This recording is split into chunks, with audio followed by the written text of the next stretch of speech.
Bonjour, bienvenue à Inspiration.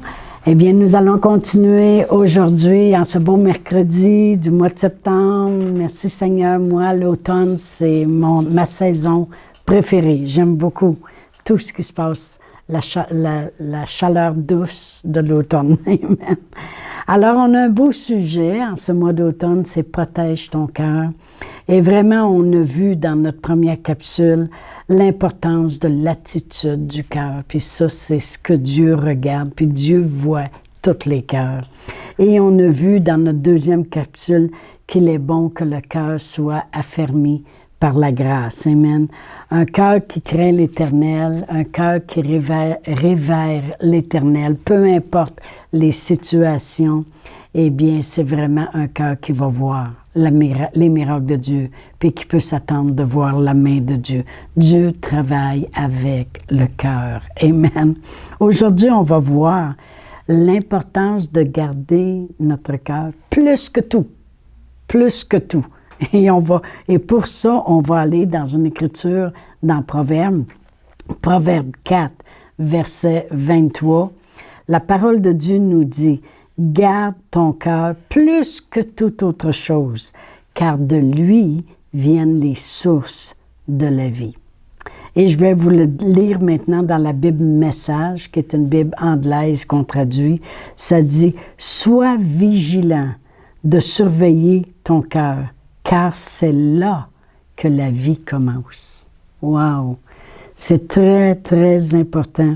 Je veux vraiment qu'on voit l'importance de la vie dans notre cœur. Amen. Parce que les gens disent des fois: « Ah, moi, il y a quelqu'un qui m'a déjà dit, j'aurais beau être en chaise roulante, peu importe, en autant que moi, j'ai toute ma tête. » Mais toute ta tête ne te donnera pas la vie. Amen. Ou il y en a d'autres qui vont dire: « En tout cas, moi, j'ai le coussin solide, j'ai de l'argent, puis moi, en autant que j'ai mes épargnes, puis j'ai mon argent, je suis bien correct. » Non, ça ne te donnera pas la vie.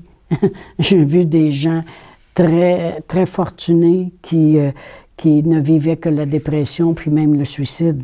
Il y en a d'autres qui vont dire, ben moi, en tout cas, j'ai l'instruction, moi, toujours avoir des bons jobs. Moi, en autant que je travaille dans mon domaine. Non, on ne peut pas faire dire le contraire de ce que la parole de Dieu dit. La parole de Dieu dit: sois vigilant à surveiller ton cœur, car c'est là que la vie commence. Amen. Et la traduction Louis II dit: garde ton cœur plus que toute autre chose. Ça veut dire plus que ton argent, garde ton cœur. Plus que ton éducation, garde ton cœur. Plus que ta tête, comment tu peux être intelligent, garde ton cœur. Parce que c'est là que la vie commence. Ça ne veut pas dire qu'on rejette l'argent, qu'on rejette l'intelligence, qu'on rejette l'éducation, qu'on rejette ces choses-là. Mais c'est pas ça que tu dois garder plus. Dans n'importe quoi. T'as beau avoir tout l'argent du monde, si ton cœur est rempli d'amertume. Moi, j'ai quelqu'un qui m'a déjà dit une fois: « En tout cas, je vais faire de l'argent. Et puis, la famille, ils viendront m'en emprunter pour voir, puis tu vas voir que c'est non. Moi, là, je vais prendre ma pension à 55 ans, et puis, je vais m'arranger avec mes affaires. » Mais ça ne donne rien d'avoir tout ça si ton cœur est rempli d'amertume. Parce que tu ne vas pas chercher la vie. La parole de Dieu dit que où commence la vie, c'est dans ton cœur. Pourquoi? Parce que si tu crois de tout ton cœur, tu seras sauvé. Le mot « sauvé » veut dire pris soin de tout ce que Jésus a accompli à la croix. Puis Jésus est venu pour qu'on ait la vie, puis qu'on l'ait en abondance. C'est dans ton cœur qu'est la vie. Et même si tu crois de tout ton cœur, tu vas voir les choses s'accomplir. Tu vas voir la vie se répandre au travers de ta vie. Amen. C'est comme ça que je pourrais le dire. Alors vraiment, c'est qu'est-ce qu'on doit prendre soin plus que toute autre chose. Quand une traduction, ça dit « c'est ton cœur qui doit être pris soin », ton cœur est à surveiller. Amen. Moi, je me souviens des fois des petits-enfants, il y a quelqu'un qui disait « tu peux-tu le surveiller au moins 1 heure, j'ai une commission à faire, puis là, hey, t'es là, puis tu tasses toutes les affaires que ça à table, puis tu prends soin, puis tu fais attention pour pas qu'il s'en fâche tomber, puis qu'il se cogne la tête sur le coin de la table, puis hey, là, tu surveilles. Mais vraiment, on devrait surveiller notre cœur comme ça. Faire attention à ce qui rentre dans notre cœur, puis les choses qu'on entend, puis les choses aussi que le diable essaie de nous faire, parce que lui, il vient susurrer des idées. As-tu vu qu'ils sont plus comme avant? As-tu vu qu'ils ont changé? Ils t'aiment pas comme ils t'aimaient avant. Oh, ils étaient bien faits avant, mais as-tu vu, là, ils sont rendus comme ça. Là, il va venir, ça, il faut que tu surveilles. C'est comme un danger de tomber, puis d'avoir un cœur qui s'endurcit. Amen. Moi, je me souviens, une fois, Pasteur Réal et moi, on était venus prier ici à l'église, puis c'était de bonne heure après souper.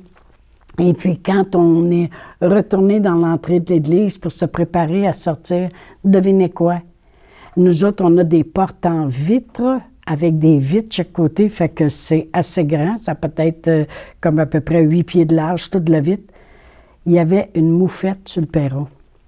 Puis là, c'est comme si on a arrêté, puis elle, on sait qu'elle peut nous voir au travers la vitre, puis là, on n'ose pas faire un bruit, on n'ose pas toucher à la poignée, on n'ose même pas avancer d'un pas, parce qu'on a peur que s'il faut qu'elle ait peur, qu'à la rose, il y a l'église le lendemain, ça sentirait bon en rentrant dans l'église, amen.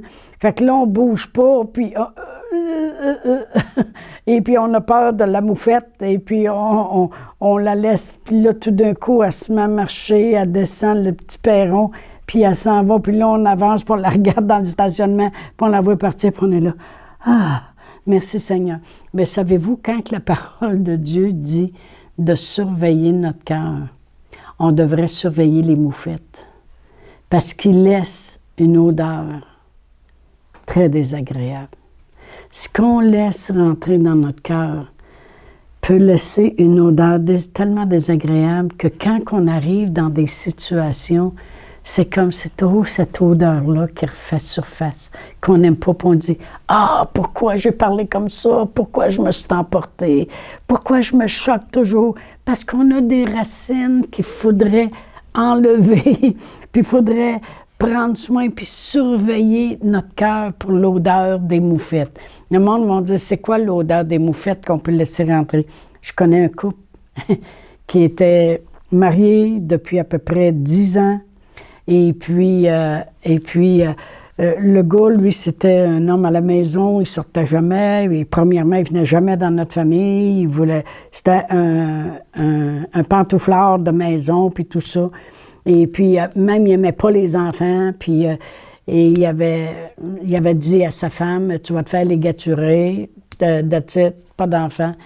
Et puis, mais un jour, il s'est mis à écouter des téléromans. Vous savez, les téléromans, là, le monde sont maquillés en plein après-midi, ils sont toujours après prendre une coupe de champagne en plein après-midi, ils sont toujours dans les plus beaux endroits du monde, toujours la belle température, c'est toujours beau, hein. Et puis là, ben, il tombe en amour avec un, après ça, il l'aime plus, il tombe en amour avec un autre, puis toutes ces choses-là. Puis il a laissé rentrer, vous allez dire, il a laissé rentrer des odeurs de moufette. Mais 2 ans plus tard, sa femme, elle a été ligaturée parce qu'il ne voulait pas d'enfant. Bien, il a triché avec une femme qui avait un enfant. C'est clair et net. Et ça l'a fini le mariage. Elle a voulu lui pardonner, il n'a pas voulu, il était enraciné là-dedans. Il a laissé rentrer. Vous allez dire, oh, franchement, ben, franchement, c'est ça qui est arrivé. Amen. Juste faire attention, tu protèges ton cœur. Si tu sais que ça peut te nuire, puis c'est hors de l'ordinaire, pourquoi te lancer là-dedans? Les gens vont dire, oh, juste un petit verre de vin en mangeant. Les gens vont dire des fois, Pasteur Réal, Chantal, prenez pas un petit verre de vin. Non, j'en prends pas. Savez-vous pourquoi? Parce que ça va laisser une odeur de moufette dans ma vie. Qu'est-ce que je veux dire par là? C'est qu'un petit verre de vin, ça calme, c'est le fun, on relaxe. Mais Satan, il se servirait de ça, puis il amènerait de la pression dans notre vie pour qu'on dise, ben, un petit verre, c'est passé, on va en prendre 2. Puis là, il amènerait d'autres situations dans notre vie, puis on s'appuierait là-dessus. Puis à un moment donné, on dirait, ben écoute, tout se met de finir la bouteille, on va prendre 3 petits verres de vin un soir. Puis à un moment donné, c'est un problème. Une odeur de moufette. OK? Je veux que vraiment vous réfléchissiez là-dessus, parce que vraiment, trop souvent, les gens, ils surveillent plus, ils prennent plus soin de leur corps qu'ils peuvent prendre soin de leur cœur. Ils surveillent plus leur corps, comment bronzé je suis, comment maigre je suis, comment bien habillé je suis, comment mon corps il veut ci, mon corps il veut ça, les vacances qu'il a besoin, puis envoyer donc, qu'ils peuvent prendre soin de leur cœur. La Bible a dit, surveille ton cœur, sois vigilant, parce que, pourquoi? Pourquoi? On ne veut pas rentrer des racines d'amertume, ni des odeurs de moufette, mais une des grandes, principales raisons de surveiller ton cœur plus que toute autre chose, parce que la vie commence dans ton cœur. C'est là qu'est la vie. C'est là que sont les sources de la vie. Et qu'est-ce qu'on va avoir dans notre vie? La vie. Amen. Alors, quand la parole de Dieu dit « protège ton cœur plus que tout », vraiment, ce qu'elle dit, c'est « protège la vie dans ton cœur plus que tout ». Vous savez, quand le médecin arrive puis il dit vraiment c'est un cancer, puis je vous dis, il n'y a pas rien qu'on peut faire, et puis on ne peut même pas opérer les traitements, je ne pense pas que vous êtes capable. C'est quoi que tu voudrais qu'il ressorte de ton cœur? La vie. La vie dans ton cœur qui va donner vie à ton corps. Ou une situation, tu as perdu ton emploi, puis tu es rendu à 50 ans, puis ça va être dur de trouver un autre job, tu vas peut-être n'avoir, mais jamais payante comme tu l'avais avant. Qu'est-ce que tu veux qu'il ressorte de ton cœur? De l'amertume, de l'odeur de moufette, ou si tu veux qu'il ressorte la vie? Parce que la parole de Dieu dit, protège ton cœur, parce que c'est là qu'il est source de la vie. Et on veut que la vie coule dans nos vies, dans nos situations, dans les choses qui s'élèvent. Moi, ce n'est pas la mort que je veux la vie dans ma vie. Amen. Si notre cœur est bien gardé, la vie dans notre cœur sera bien gardée. Puis vous savez qu'on parlait que c'est de l'abondance du cœur que la bouche parle. Bien, on veut que de l'abondance de la vie dans mon cœur parle. Comprenez? C'est très important. Ça a l'air simple, ces enseignements-là sur protège ton cœur, mais il y a tellement de grandes vérités à reconnaître. Tu protèges ton cœur, tu protèges la vie. Là où les sources de la vie sont, tu protèges la vie dans ton cœur, qui peut donner vie à ta vie, à ton corps, à tes situations, à ton emploi, à ton argent, à tes amis, à ta famille, à tes connaissances, au ministère que tu veux faire. Tu veux donner la vie. Amen, gloire à Dieu. J'ai marqué, protège la vie en toi, surtout quand le médecin t'annonce qu'il n'y en aura plus de vie dans ton corps. Protège la vie que tu as dans ton cœur, parce que c'est la vie dans ton cœur qui va te faire parler la vie pour ton corps. Protège la vie en toi en nourrissant ton cœur de la vie. Voyez-vous comment on protège la vie dans notre cœur, parce que c'est là que sont les sources de la vie, en parlant la vie à notre cœur. Si je vais dans Jean 1, je vais aller rapidement dans Jean 1, et puis la parole de Dieu dans ton cœur va garder cette vie-là dans ton cœur. Ça dit dans Jean 1, verset 1, « Au commencement était la parole était avec Dieu, puis la parole était Dieu. Elle était au commencement avec Dieu. Toutes choses ont été faites par elle, et rien de ce qui n'a été fait sans elle.